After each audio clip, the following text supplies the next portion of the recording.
video, I'm going to talk about the risk of vertical debit spread nobody's talking about. Yes, there is a risk of assignment and it can happen. And actually, that just happened to me. So, this is a trade I created yesterday. This was just a demo trade.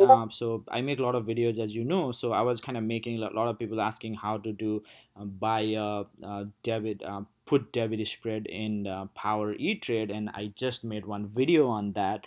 And unfortunately I forgot to cancel it, so I canceled it. So I had 406 407, right? For buy 407, sell 406, put for Tesla yesterday, expiring yesterday itself.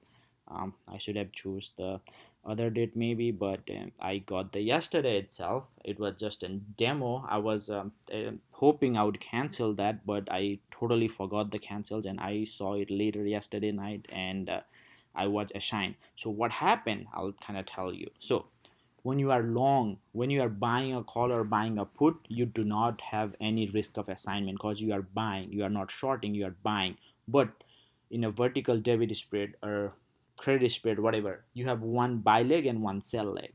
When you have a sell leg, you always have a risk of assignment, right? So that can happen anytime. But when you have a day, right, like when you have 2 days or tomorrow, at least you have a other leg to cover that position, right? So if the Tesla tanks, you have both the position. So if you are assigned in one leg, you can cover using the other leg.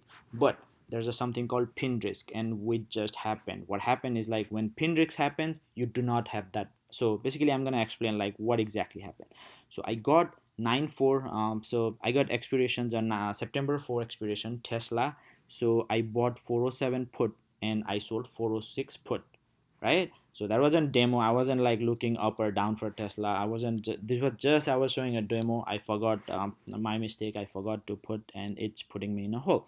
So this is a, and it can happen with any debit spread. Or so that's why one of the suggestion I always give, and I actually made a video like about exercise assignment, and in that video I talk about like why you should always close your positions, not because you can, this can happen to anyone. And this doesn't happen often. This happen probably 1 to 2%, but it may happen, and that's exactly happened. So what happened, why this happened? So buying a put, I'm saying like Tesla gonna go down below 406, then I would be in the money. It's a put debit spread. I'll be both in the money and I would get the max profit. But what actually happened was Tesla was not 407 during at 4 p.m. when the market closed. Tesla was 417 or something.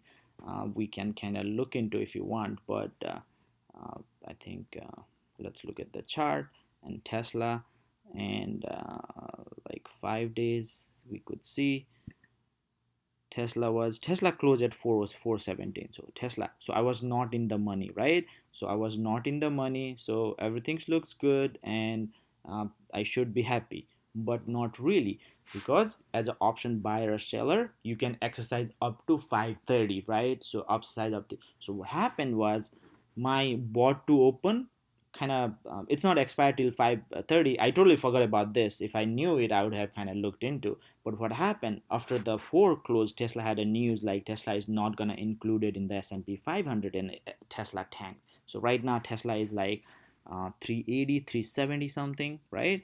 So what happened was, so after four, if you are not in the money, broker usually do not execute automatically. They will, you can execute by calling them up to 5:30, but you have to do that manually basically, right? But if it's in the money, most of the broker, if both the legs are in the money, they will execute. So what happened? So my bot to open basically, I did nothing. I did not call. I totally forgot about it, so I did not call. But sold short. I was short in this position, right? So someone else executed that. What does that mean? So someone executed means they forced me to buy stock at 406. So that's what happened. So they forced me to buy stock of Tesla at 406, and I'm with the 100 stock of Tesla at 406. So now basically, if that happens, I'm glad I just had one contract. Think about, like, if you have like 10 contracts, you may be thinking, oh, I'm just paying $100, that's 1,000, that's my risk. But here, each dollar it goes down because you are buying at 406. Each dollar it goes down. If you have a 10 contract, you're losing 1,000. So $10, you're losing 10,000. I mean, I hope Tesla recovers, but yeah, maybe I need to start a GoFund page. I just did for you guys, but yeah, but now I'm stuck with like 100 shares of Tesla. You can see my positions right here. So this is silver, but see, I have like 100. It does shows positive, but it's incorrect. It's showing the yesterday's price 418 or 417, but today, if you like, I don't know why they show the not show the like after hours, but after hour it's like 80 or 90. So basically, um, each stock, each dollar down, I'm losing $100. So just let's hope and pray. Like say extended hour is 391, a little bit recovering. So I'm losing probably 1500, but it can go worse, right? So think about, like, if you have, so one contract 1500, if you have 100 contract, let's say, that's like 100,000 losing, right? You thought like you had like a little bit risk, but it could happen. So you gotta be careful. So you gotta close. So that's why I don't wait till expiration. Again, this can happen anytime. This can happen like if assignment, cause assignment, it happens on the randomly. They do not select like who gonna assign. It's just random. So it can happen to anyone. So be careful about that. And please, always you need to first learn all the details like this. A lot of people do not talk about that, but this is one of the risks with the debit when you are in a short. So if you are long, you do not have, whether in a call or puts, uh, it's fine. But if you are short in any of the leg, you always have this risk, and you need to be careful about it. Yeah, that's it for today. If you have any question or comment, do comment below. But that's about it. Thank you guys for listening to me. Hope you like my video, and don't forget to like and subscribe. Thanks.